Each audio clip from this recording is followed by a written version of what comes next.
But also, while the father forgave his son, he became bitter. Bitterness is the evil stepsister of forgiveness. Verse 28, what does it say his response was? And he was angry and would not go in. Therefore came his father out and entreated him. Actually, seems to me from the story he begins to throw a little bit of a fit here. Wouldn't even tell his dad what was wrong. I'm just not going into that party. They're going to miss me. Angry. Verse 30. This is what he says to his father. But as soon as this thy son was come, which hath devoured thy living with harlots, thou hast killed for him the fatted calf. You get the venom in those words? First of all, he doesn't say, but as soon as my brother was come, does he? What does he say? Thy son. Parents sometimes have done that too. You know, you come home from work and your wife says, you know what your son did today? But thy son. But you notice even what the father says in return? Verse 32. It was meet that we should make merry and be glad, for this thy brother was dead. He reminds him of the relationship. He was bitter at his brother. It seems to me from verse 30 that there was a bitterness that had probably been around since the son left, because he brings up that very thing. He says, which hath devoured thy living with harlots. He says, Dad, how come you're not bitter? Look what he did to you. He hurt you. He took away your living. You've struggled all these years that he's been gone because of that son of yours. There is a bitterness that has enveloped this young man. And his bitterness is so intense that it will not allow him to forgive or accept others forgiving. He couldn't imagine his father forgiving him. I do not believe for a second that anyone should say, I can't forgive blank. We ought to say, I won't forgive blank. Because forgiveness is a choice. When we say, I can't forgive him for what he has done, or I can't forgive her for what she has done, aren't we basically then saying, hey, it's not my fault. There's some supernatural force out there that's keeping him from forgiving. That's what this son is. I won't. And you shouldn't either, Dad. While the father forgave his son, he became bitter. There's an intense bitter. He is a lowlife, Dad. You notice how he says that? Now, there is nothing except for the idea that the son wasted the goods on riotous living. We have no report that this son knew anywhere that he had spent it on harlots, on prostitutes. I believe he did. I think that's the idea of riotous living. But can't you just see the older son? I know what he's doing with that money. I know what he's doing with it. He's sure of it. Your means of living, Dad, he spent it on prostitutes. The elder son could see no reason for forgiveness because he was full of bitterness. Bitterness will skew our focus on what is important quicker than anything else. When we allow bitterness as a root to grow up inside of us, and the vines of bitterness and the leaves to begin to wrap their tines around our soul and spirit, we become critical, judgmental, angry, and like this older son, a royal pain to be around. There is no sweet mercy in the bitter soul. There is no sweet mercy in the bitter soul. There is contempt. He is angry at the world. He is angry at his brother. And he even becomes angry at his father, who had loved him. The Pharisees were bitter at Jesus. The Bible says they delivered up from him for envy to be killed. Envy and jealousy is the younger cousin of bitterness.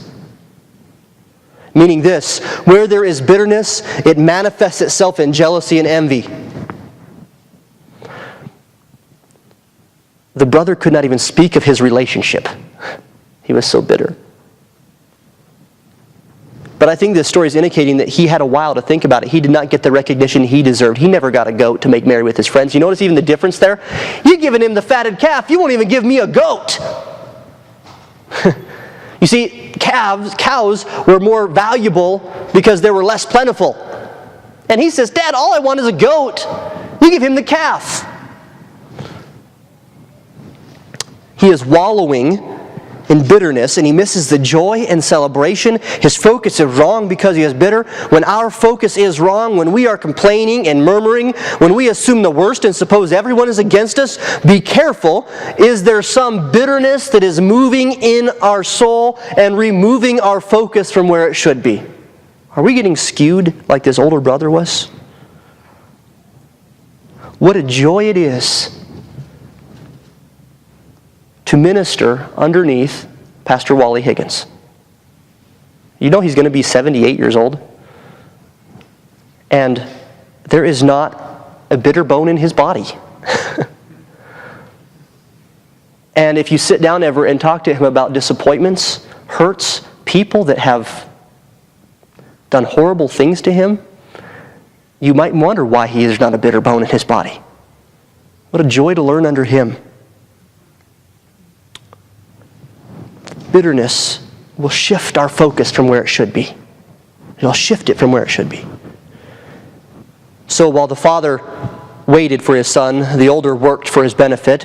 While the father forgave his son, the older became bitter. And while the father rejoiced, the older wallowed in self-centeredness. Verse 29 is clearly that. He answering said to his father, "Lo, these many years do I serve thee." You notice how many times he says "I" in here, okay? "These many years do I serve thee. Neither transgressed I at any time thy commandment, and yet thou never gavest me a kid, that I might make merry with my friends." Wallowing in self-centeredness. The elder son would not even come into the house to celebrate. He refused the joy that he too could have. He refused that joy. He refused that relationship with his father because he could only think of himself. He never had a party. He never had a goat. He didn't disobey. He had worked hard for his father. It just wasn't fair. He'd been such a good son after all. And this is how you repay me for being such a good son? He was focused entirely upon his own self, and he missed the blessing of the Father. So many people in this world have the wrong focus, and that is because they focus in on themselves. We focus on ourselves. Hey, this is a human problem. This is a human problem that we all have. A self-focused, self-involved, self-realized attitude. Marriages fail because two people refuse to stop thinking about themselves. Businesses fail because people can't think past themselves. Churches never reach past their own doors because they can only think of themselves. It's part of society. It's woven in there. In fact, if you would say, the perfect example of this is our president that we must pray for. We must get behind in the sense of supporting him as president, not necessarily his policies. Said in an interview he had before he was president about what he thought sin was. He was asked that question, "What do you think sin is?" by Pastor Rick Warren. He said, "Not being true to my own values." That attitude is not just his, by the way. That's American living. My values, true to myself, believe in myself, self-realized, self-involved, my self-rights. I had the privilege of going for a ride-along with Brother Lee Warnken, deputy with the Sheriff's Department. He's not here with us this morning because he had to work and just got off this morning at 6 o'clock, patrolling the streets last night. But it was a good opportunity. It was last Tuesday to refocus life. Talking to him, we spent about 5 hours in the car with him and talking to him. Did you know that gangbangers are recruiting members in the Salt Lake County at the age of 12? Did you know that all the gangs in California are here in Salt Lake City?